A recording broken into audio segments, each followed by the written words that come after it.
एक अन्य मित्र ने पूछा है, बाबा अब तक मैं समझता था कि सर्व स्वीकार ही तथाता है।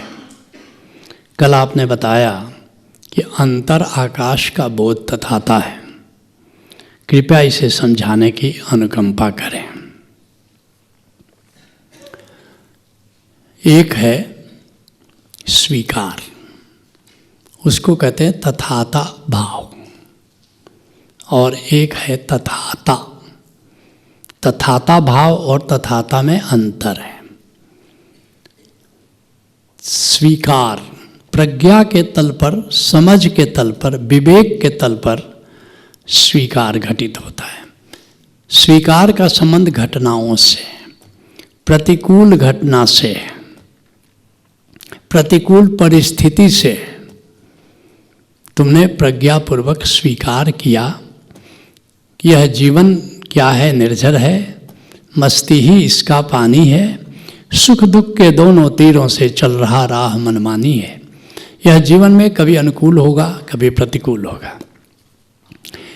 लॉ ऑफ बैलेंस के अनुसार, संतुलन के नियम के अनुसार कभी दुख होगा, कभी सुख होगा, कभी हार होगी, कभी जीत होगी। अष्टावक्र कहते हैं, आपदः संपदः काले दैवा दैवेति निश्चय।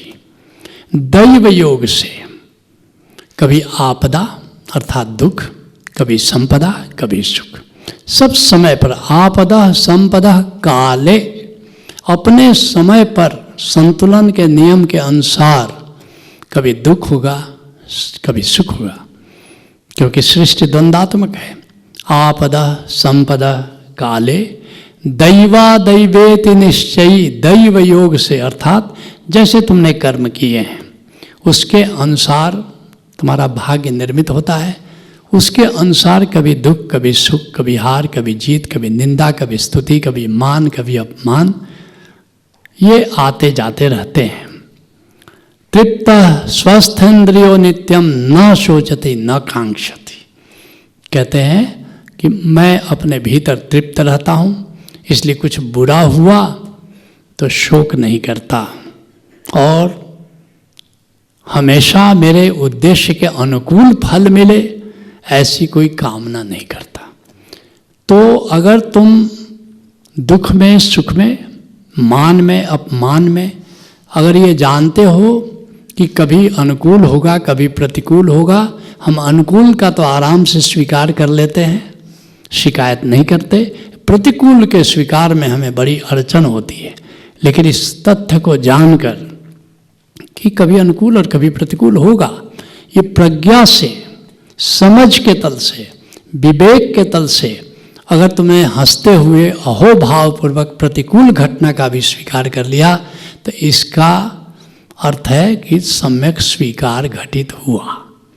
यह सम्यक स्वीकार भाव है कि तुम प्रतिकूल का स्वीकार भी बिना किसी शिकायत के कर लेते हो। मगर ये किस तल से हुआ? प्रज्ञा के तल पर। लेकिन ध्यान का तल, ध्यान में क्या घटित होता है? इसलिए बुद्ध बड़ी प्यारी बात कहते हैं, ध्यानेन प्रज्ञा प्रज्ञेन ध्यानम ध्यानेन प्रज्ञेन निर्वाणम भवति। अर्थात ध्यान से प्रज्ञा बढ़ती है, प्रज्ञा से ध्यान बढ़ता है, और दोनों मिलकर निर्वाण घटित होता है। तो एक तरफ तो बाहर प्रज्ञा के तल पर स्वीकार होना चाहिए, और दूसरा जब ध्यान की दिशा में जाते हो तो क्या क्या मिलता है? निराकार। पहले जाते हो भीतर, अंतर जगत में कुछ कोलाहल चल रहा है और कुछ हलचल है, उस लेयर को पार कर लेते हो। पर्दे के भीतर पर्दे में बेपर्दा श्याम कहाँ पर हो, अब जाने डोली कहाँ रुके, दुल्हन बदनाम कहाँ पर हो। अब भीतर, पर्दे के भीतर कई पर्दे हैं चेतना की, तो अंतर जगत में विचार चल रहा है, उत्तेजना है, अशांति हो, उसके भीतर गए, ध्यान के तल पर गए, निराकार शून्यता चले गए। अब उसके भीतर और गए, पर्दे के भीतर, पर्दे में कई पर्दे हैं, तो वहाँ तुमने देखा कि वो निराकार 3 डायमेंशनल है।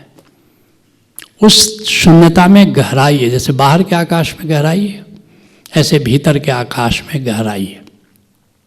उस अंतर आकाश में अब तुमने प्रवेश किया तो उसका नाम समाधि है। जब तक निराकार को देख रहे हो उसका नाम ध्यान है।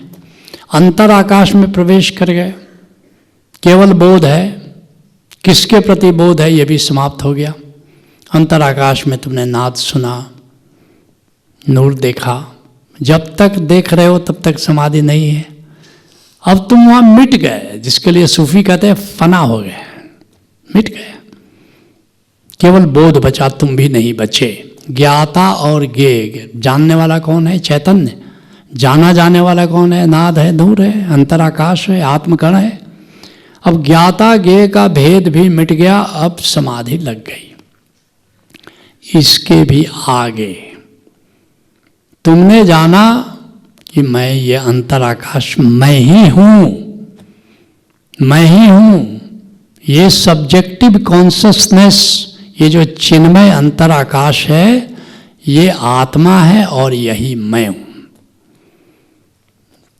तुम्हारा तादाद में बन गया अपने सब्जेक्टिव कॉन्शसनेस से, उसका नाम है तथाता। तथाता अर्थात कि अब तुम देह नहीं हो, मन नहीं हो, हृदय नहीं हो, प्राण नहीं हो, इंद्रिय नहीं हो, तुम अब वो हो जिसमें कोई परिवर्तन नहीं होता। मन में परिवर्तन हो रहा है, सांस में परिवर्तन हो रहा है, प्राणों में परिवर्तन हो रहा है, इंद्रियों में परिवर्तन हो रहा है, हृदय में परिवर्तन हो रहा है, लेकिन अब तुम वहाँ पहुँच गए अंतर आकाश में, और वहाँ अब तादाद में बन गया कि मैं आत्मा हूँ। अब तुम्हारा व्यवहार कैसा है? स्वयं को आत्मा जानते हुए अब जगत में तुम्हारा व्यवहार कैसा होगा कि अब मैं परिवर्तन के पार हूँ, मैं अब जैसा हूँ वैसा ही रहूँगा, मेरे भीतर अब कोई परिवर्तन की संभावना नहीं, यथा हूँ तथा हूँ।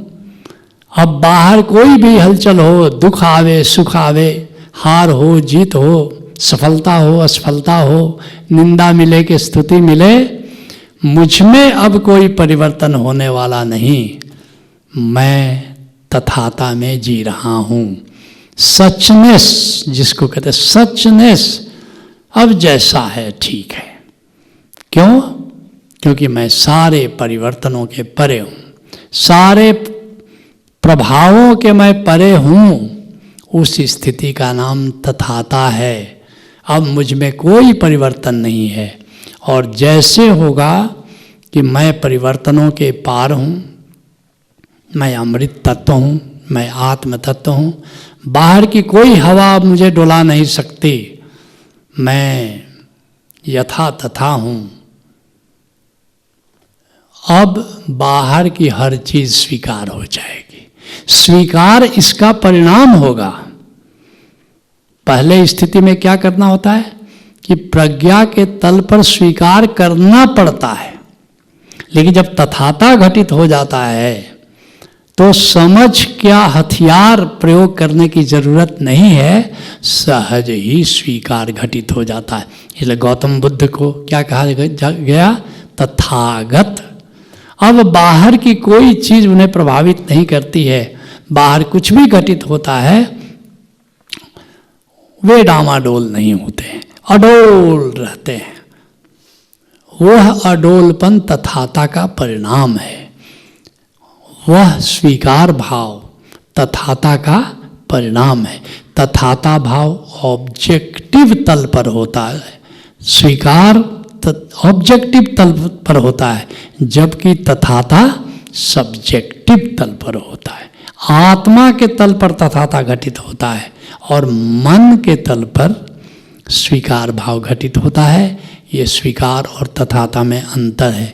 तो शुरू जब करते हो साधना, प्रज्ञा की बातें विवेक के तल पर स्वीकार भाव, इसलिए ध्यान समाधि में जो स्वीकार भाव की चर्चा होती है, सम्यक स्वीकार की चर्चा होती है।